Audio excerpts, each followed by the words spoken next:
Patrice Leclerc. Bonjour, Pierre Merci, Jacquemin. merci d'avoir accepté mon invitation. Patrice, tu es maire communiste de la ville de Gennevilliers dans les Hauts-de-Seine. Tu viens de publier ce livre. Bravo pour ce livre. Un nouvel art de vivre populaire aux éditions Arcane 17. Alors, tu es Oui, revenu qui sera en sur… vente en librairie le 8 mars seulement. Il est en vente en librairie le 8 mars. On l'indiquera sur le site.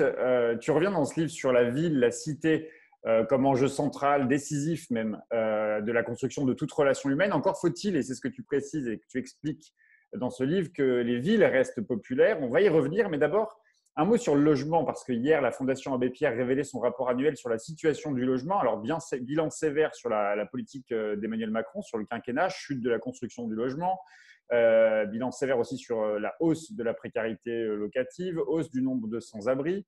Le logement, quand on en a un, c'est le premier poste budgétaire des ménages. C'est quoi la préoccupation principale d'un maire, toi par exemple, sur cette question du logement? C'est construire du logement social, encadrer les loyers, tout mettre en œuvre, tout faire pour faire baisser les prix, l'accession à la propriété. C'est quoi ton obsession sur la question du logement en tant que maire? Pour l'instant, mon obsession, elle est aussi de faire en sorte que le logement social, on arrête de le stigmatiser. C'est-à-dire que pour moi, le logement social, c'est le droit au logement pour toutes et tous. Et aujourd'hui, on a des candidats, mais on avait aussi des institutions comme le département des Hauts-de-Seine, la région Île-de-France, qui nous disent qu'il y a trop de logements sociaux, y compris ils punissent Gennevilliers, en nous versant pas de subventions, en nous interdisant de construire du logement social. Et je pense que ça, c'est scandaleux. Et en plus, c'est très dangereux parce qu'on fait en sorte maintenant qu'il y a des populations qui refusent la construction de logements sociaux autour d'eux parce qu'ils ont assimilé le logement social casse sociale. Or, 70% de la population d'Île-de-France est éligible au logement social. Et ça viendrait à l'idée de personne, je l'écris dans mon livre, de caractériser 70% de la population d'Île-de-France comme étant des cas sociaux. Et par ailleurs, cette question du logement est vraiment fondamentale parce que le logement social, c'est ce qui devrait permettre de loger tout le monde. Aujourd'hui, le manque de logement social, et la Fondation Abbé Pierre dit qu'il en manque 1,5 million de logements sociaux, et ben, c'est ce qui fait que les femmes battues, on n'arrive pas à les reloger, que quand quelqu'un se sépare, on n'arrive pas à le reloger. C'est ce qui fait que dans la métropole du Grand Paris, il y a 11 ans d'attente en moyenne. Et après, on accuse des familles de ne pas bien s'occuper de leurs enfants quand on ne leur permet pas à chaque enfant d'avoir sa chambre, d'avoir son bureau pour pouvoir faire ses devoirs. Et dans la période du Covid, des situations complètement catastrophiques et redoutables d'hébergement. Donc, pour moi, le logement est la question essentielle de l'avenir et ce que je regrette, c'est qu'elle ne soit pas au cœur des présidentielles en vrai. Tu le disais, tu parlais de stigmatisation.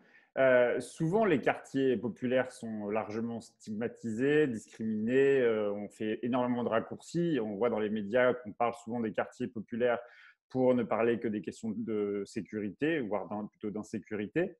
Toi, tu parles de nouvel art de vivre populaire. Ça renvoie à ça, justement, l'image impopulaire des quartiers populaires?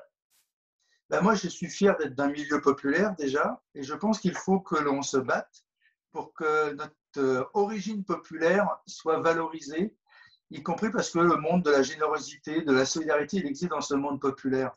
Et puis, je crois qu'il faut regarder les choses en face. Je le fais dans mon livre, je fais les strates sociologiques, je compare la France, Gennevilliers et Neuilly. Et bien, Gennevilliers ressemble à la France.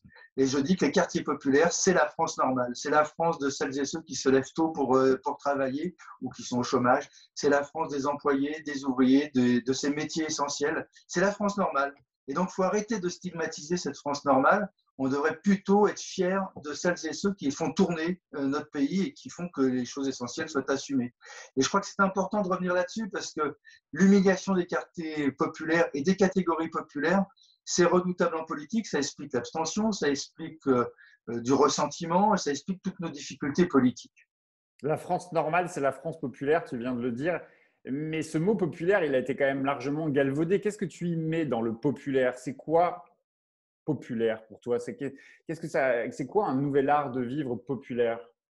Alors, il y a deux questions. Il y a qu'est-ce que c'est populaire?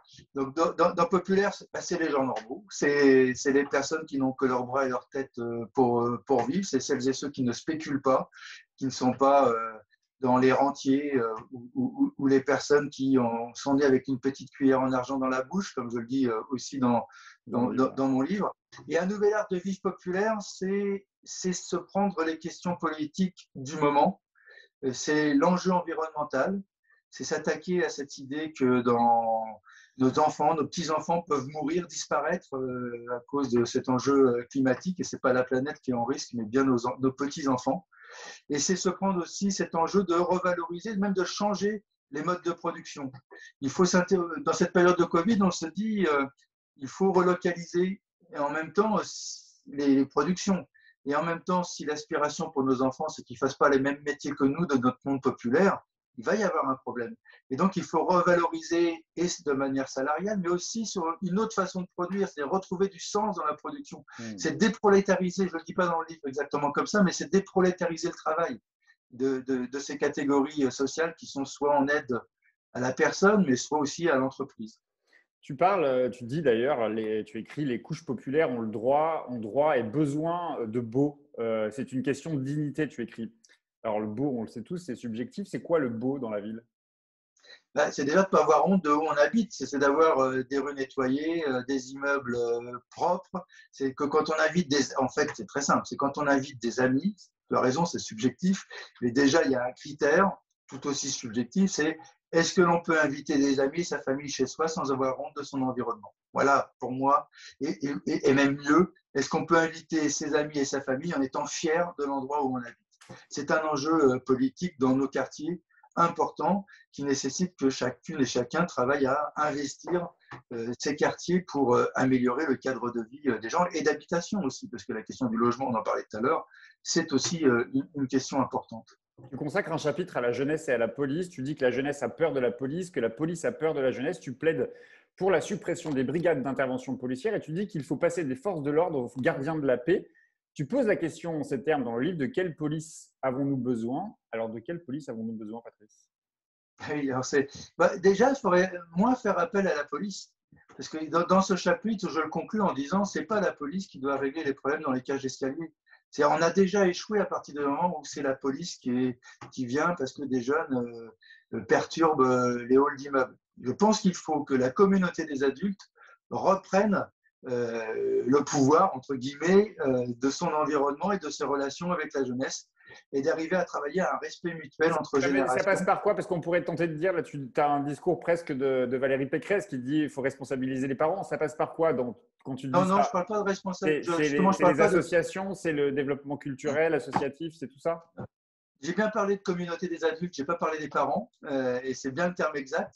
C'est-à-dire, c'est se donner le droit, comme adulte, de faire une remarque à un jeune enfant, et c'est comme parent donner le droit à mon voisin de faire une remarque à mon jeune enfant si ça ne va pas. Mais tout ça doit se faire, bien entendu, dans le respect mutuel.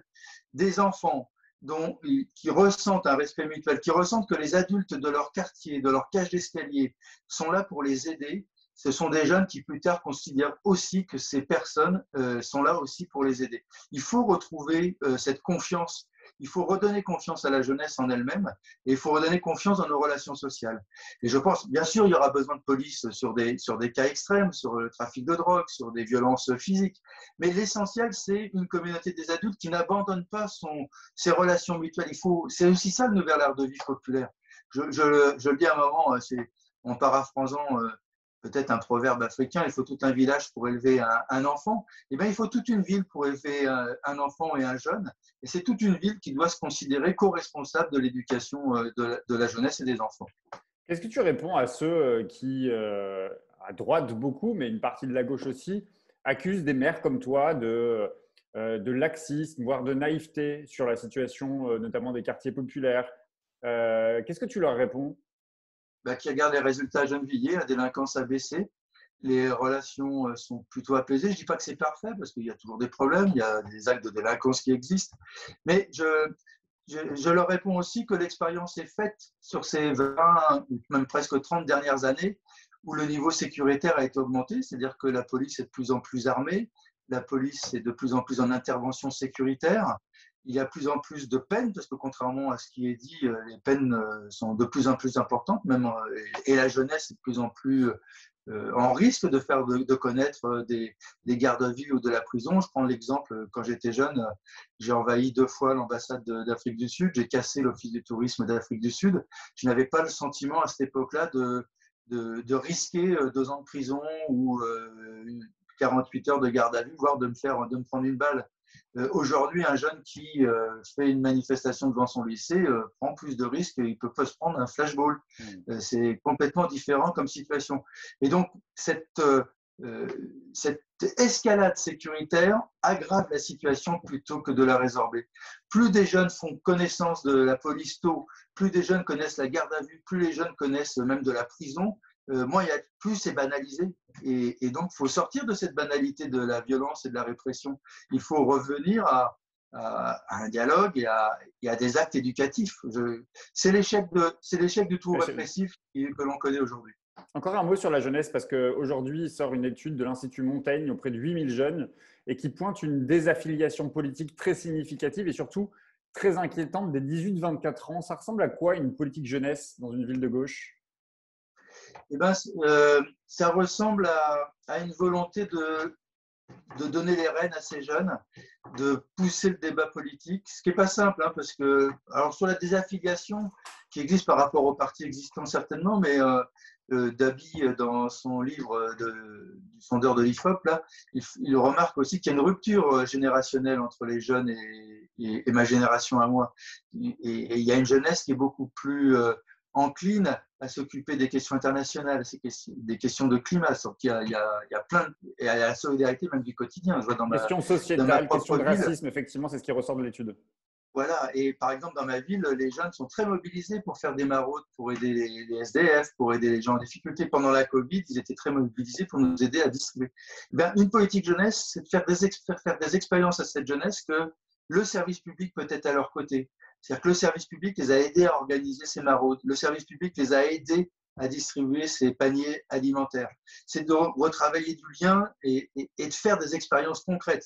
Les phrases et le discours ne suffisent pas. L'expérience concrète, il faut qu'ils aient des élus qui portent le panier avec eux chez la personne âgée qui en a besoin. Et là, ce sont des expériences qui renouent du lien intergénérationnel, et y compris du lien politique sur ce que l'on veut construire dans la société ensemble.